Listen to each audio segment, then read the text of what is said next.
بسم اللہ الرحمن الرحیم۔ السلام علیکم ورحمۃ اللہ وبرکاتہ۔ سب سے پہلے درود شریف، اللہم صلی علی سیدنا و مولانا محمد وبارک وسلم وصلی علیہ۔ جی دوستو، آپ سے ایک گزارش ہے کہ چینل انبیاء کے موجودے سبسکرائب کر دیں تاکہ آنے والی ہر نئی ویڈیو آپ تک پہنچ سکے۔ آج کا موضوع ہے حضرت ابراہیم علیہ السلام کا نمرود سے مناظرہ کب ہوا اور حضرت ابراہیم علیہ السلام کی رب کے متعلق دلیل۔ دو قول نقل کیے گئے ہیں کہ ایک یہ کہ بتوں کے توڑنے کے بعد اور آگ میں ڈالنے سے پہلے، اور دوسرا قول یہ کہ آپ جب آگ سے باہر تشریف لائے تو اس وقت یہ مناظرہ ہوا۔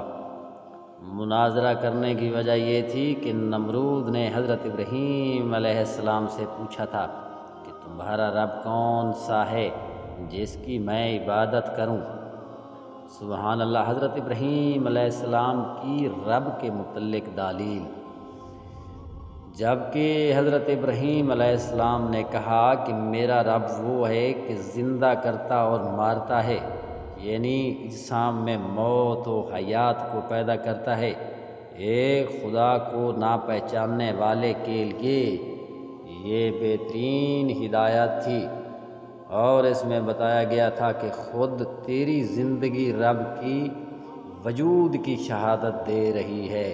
سبحان اللہ۔ کہ تو ایک بے جان نطفہ تھا جس نے اس نطفے کو انسانی صورت دی اور حیات عطا فرمائی۔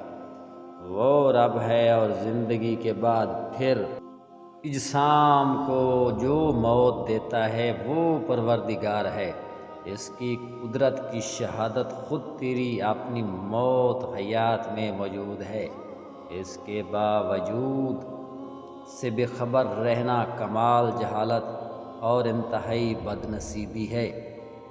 نمرود نے دو شخصوں کو بلایا، ان میں سے ایک کو قتل کیا اور ایک کو چھوڑ دیا، اور کہنے لگا کہ میں بھی زندہ کرتا ہوں اور مارتا ہوں، یعنی کسی کو گرفتار کر کے چھوڑ دیتا ہوں، اسے زندہ کرتا ہوں اور کسی کو قتل کر کے مار دیتا ہوں۔ یہ اس کی نہایت اہم کانا بات تھی، کہاں قتل کرنا اور چھوڑنا اور کہاں موت و حیات پیدا کرنا۔ قتل کیے ہوئے شخص کو زندہ کرنے سے عاجز رہنا، اور بجائے اس کے زندہ کے چھوڑنے کو یہ کہنا کہ میں زندہ کرتا ہوں، اور اس کی ذلت کے لیے کافی تھا۔ عقل مندوں پر تو ظاہر ہو گیا تھا کہ حضرت ابراہیم علیہ السلام کی دلیل قوی ہے، اس کا جواب ممکن نہیں۔ نمرود نے جو دلیل قائم کی تھی اس میں دعویٰ بھی پایا گیا تھا، تو ابراہیم علیہ السلام نے اس پر مناظرانہ گرفت فرمائی۔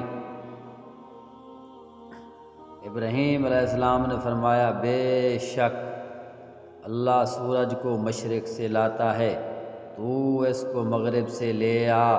تو ہوش اڑ گئے کافر کے، اور اللہ راہ نہیں دکھاتا ظالموں کو۔ سبحان اللہ۔ وہ کافر رب کی طرف سے حیران کر دیا گیا، ورنہ اس میں بھی ٹیڑھی بحث اس طرح کر سکتا تھا کہ سورج کو مشرق سے تو میں لاتا ہوں، تم اپنے خدا سے کہو کہ وہ مغرب سے لائے۔ لیکن اللہ تعالیٰ نے اسے لا جواب کر دیا، وہ اس طرح ذلیل ہوا۔ سبحان اللہ۔ جب اس سے کوئی جواب نہ بن سکا تو کہنے لگا، میرے پاس تمہارے لیے کوئی غلہ نہیں، تم اپنے رب سے مانگو، وہ تمہیں غلہ دے جس کی تم عبادت کرتے ہو۔ اللہ اکبر۔ دوستو، اپنی رائے ویڈیو کے کمنٹس میں دے سکتے ہیں، اور چینل سبسکرائب کر دیں۔ شکریہ۔ اللہ تعالیٰ آپ سب کو سلامت رکھے، آمین ثم آمین۔